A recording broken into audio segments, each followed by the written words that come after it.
I'm reading out of Return to Elysium. It is Thursday.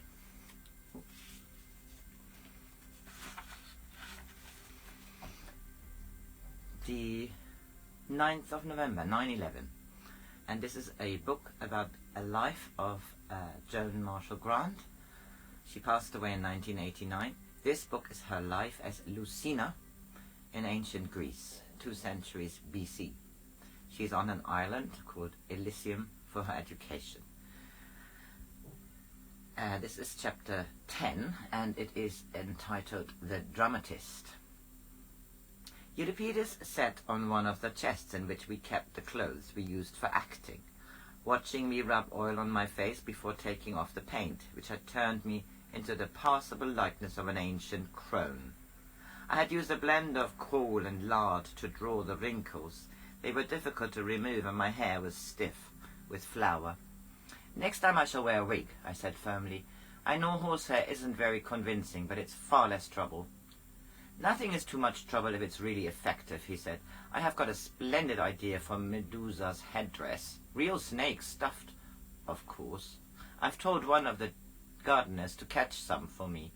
7 should be enough."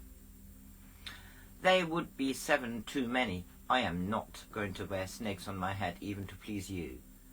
He sighed. "Sometimes you show a distressing lack of artistic appreciation. As you take the trouble to believe in your roles, you must at least act mine properly." "You mean I believe in what Asclepius calls the objective projection of character traits? I didn't realize you thought they were no more than that." He looked embarrassed. "You're not offended, are you?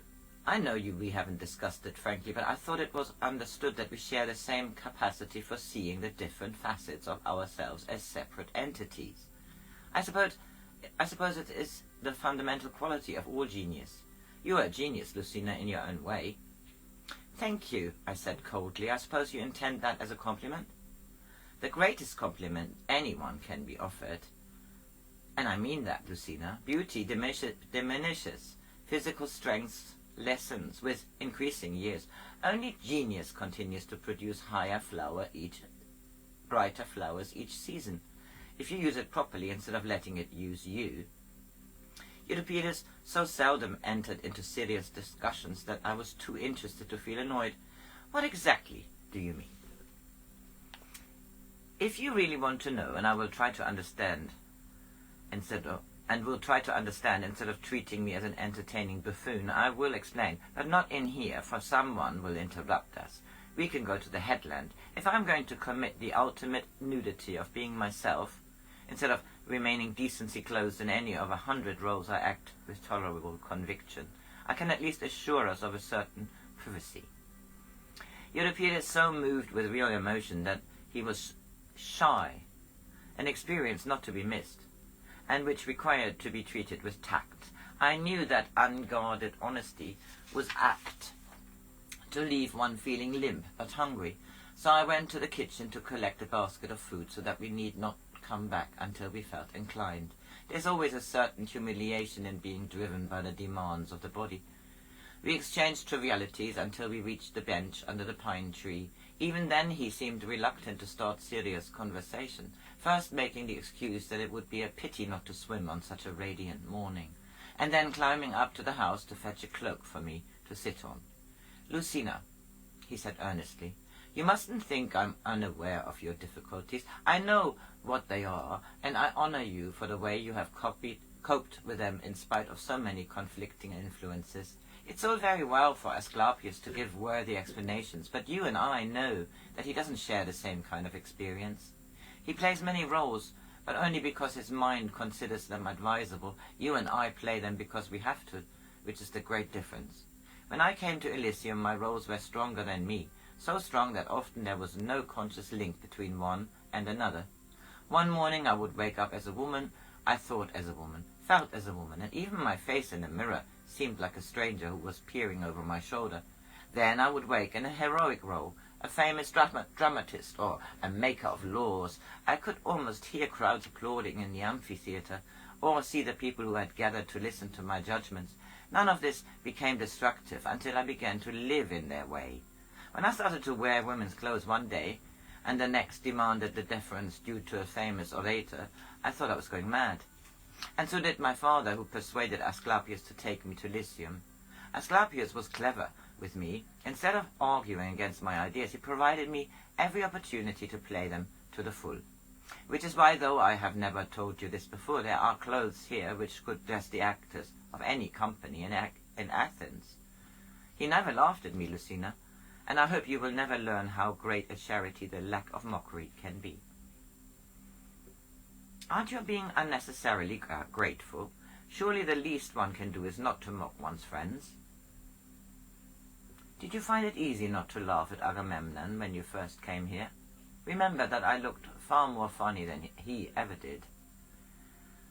At first I laughed, I admitted reluctantly, but only until I realized he was fighting a real enemy.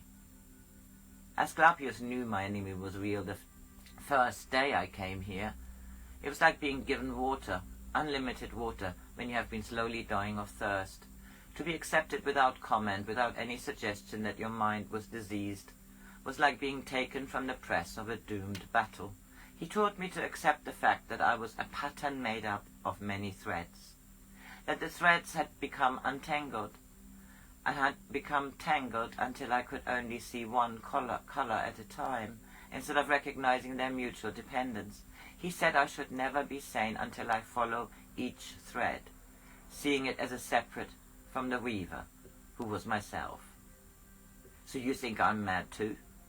No, Lucina, you are very sane, sometimes almost cruelly sane, but you are 16 and I did not try to live my roles until I was 23. You are trying to warn me of what future may hold unless I follow your road of escape? It isn't an escape, he said passionately. It is a return into freedom, a coming home into a real factual world. I was weak and terribly afraid. Now I can watch the characters I create and learn from them. I'm no longer driven by demons. I have conceived many children who are kindly and obedient. Before I discovered how to rule them, they tried to destroy me because they knew I was barren. You told me you had never taken a woman. Does a genius have to go to bed to conceive a child? My plays are my children. The rhythm of lines in their laughter, words are their bones, the chorus, the flesh, which will not decay unless they are too feeble to endure the long years of immortals. So you think I should become a dramatist? Why not, Lucina? Why should a woman not be a poet instead of a philosopher? You torture yourself because you did not save Agamemnon's life. Why not give him permanence in the theatre? You despise books, but why not use them to widen the conception you already hold of? Hold of the Hall of Damocles. It would make a great play. There should be an epilogue written as it happened. The girl by the bedside of a man who thought he was still dying by the sword. It would be very effective. I should let him die just as he did. The dead man lying beneath the empty plinth with the elders staring in horror at the girl who had prophesied his death. Magnificent. So you have decided it was prophecy? You don't think I really heard Agamemnon ask me to forgive him? The method is not important. Only the facts should be presented to the audience. I went back to the night when Agamemnon died, and saw the faces of the people who stood looking down at his body. Asclepius showed grief, and was there fear with the grief? Cleon was in sorrow for the death of a friend. Narcissus looked away to save himself the discomfort of seeing something which might disturb him. Epicurus had watched me. That was why it was Epicurus who had caught me when I fell, taken me to bed, comforted me until I slept. But Epicurus had been alert. Euripides had been alert. Euripides had only been interested. Had he then a secret I dare not ignore? Are you no longer tortured by emotion, O Euripides? Have you found a shield more sure than any warrior holds? Yes, and I had to find it or die. Lucina, you must believe me. You and I share so much. Let me share with you the strengths, not only the weakness. We feel more intensely than ordinary people. Our thoughts take on a life of their own, but we must watch them on the stage, and never forget that we produce the play in which they act. We must live our life, not theirs. At Agamemnon's burial, I was concerned only with the sound of the words I had written as his funeral ode. If I had allowed myself to see how closely I had come to the same death, I should have wept, and more than wept. If we can set the fire of our emotions to a torch we light in praise of a genius, we shall never be alone in the dark. If we are ruled by that fire, it will consume us, and the taste of ashes is bitter in the mouth. Genius is the noble metal. It is for us to choose whether we make of it a crown or the shackles of despair. At last I am happy, Lucina, because I have learned to feel only at second hand. When I recognize the onslaught of emotion, I set it safe in words until it is harmless as a fly in amber. The form is real and changeless, but it cannot hurt me. Even beauty has lost her power of flight, and so she cannot escape to leave me desolate. Do you ever weep with Icarus? Your tears should be more bitter. The sun melted his wings. He did not throw them away because he feared to see too far. So, it is true that you are in love with Cleon? He said to me. He said it as one might say, is it true that you are dying? A statement of an iron truth which could no longer be denied. Why do you think so? Asclepius told me. I was a fool not to see it for myself. So Asclepius had seen Cleon kiss me in the pavilion. Was it more than a coincidence that Cleon had been sent to Delos the following day? You haven't answered me, Lucina. Do you want to marry Cleon? Perhaps. How can I be sure? Would you rather be an ordinary woman?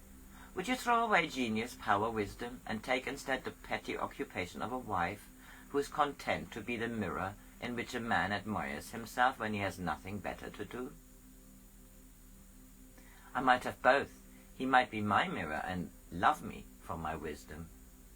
For a month, even for a year, you could deceive yourself, but then he could no longer believe in you, for Cleon is a realist. He would know that he had stolen from you the immortal fire, and that you were chilled by the little warmth of the hearthstone. You would no longer have vision, except the vision of the anxious mother when her child's forehead portends a bout of fever. You would no longer have power over people except the small authority of the woman who commands the trivial matters of her household.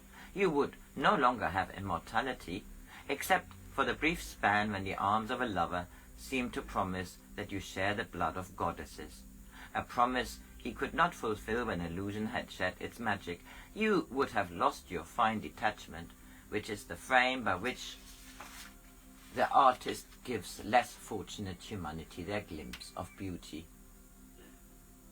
You would have become part of nature, no more than a blade of grass, a tree, a cloud racked dark against the wind. You could no longer be creative, except for the animal process of the belly, and if you still retained that moiety of honesty, you would know that you deserve no more credit than a vegetable marrow obedient to a bee. I thought Asclepius maintains that virginity confers no special virtue. Of course it doesn't, but what you are trying to do is to escape from your real talents into a stagnant little pond of domesticity. Why do you dislike Cleon so much? I don't, and you know perfectly well he is a friend of mine. But as a husband for you, he would be disastrous. You would be so bored in a few months that you'd neither run away or die. And you are too stubborn to admit your mistakes, so you choose death, or half-life of trying to live a role you knew was entirely false to your character. Why shouldn't I marry and have children? Surely it's my own business what I do with my life. Burying talents alive is one of the few sins that destroy. Your talent, which is curious, and I don't pretend to understand it properly, doesn't belong only to you. It is for you to use. It's much greater than you are. It belongs to the audience. What's the point of working to get an audience when a lover can provide a better one? Cleon makes me feel clever and beautiful and important. Being in love with him makes me feel kind, and it's much easier than fighting against everything. Cleon has more power than any of us suspected. He's turned you into a coward in a few days. Lucina, sighing to be the sheltered flower instead of being proud as a tree. What a pitiable transformation. Forgive me if I find it nauseating. I slapped his face so hard that my fingers ached. Instead of hitting me back, As I expected, he said gently, "Do you want to be Cleon's wife or a person, Lucina? You cannot be both. Please believe me before you have to find it out for yourself." Well, that was chapter 10. Return to Elysium. Have a wonderful Thursday.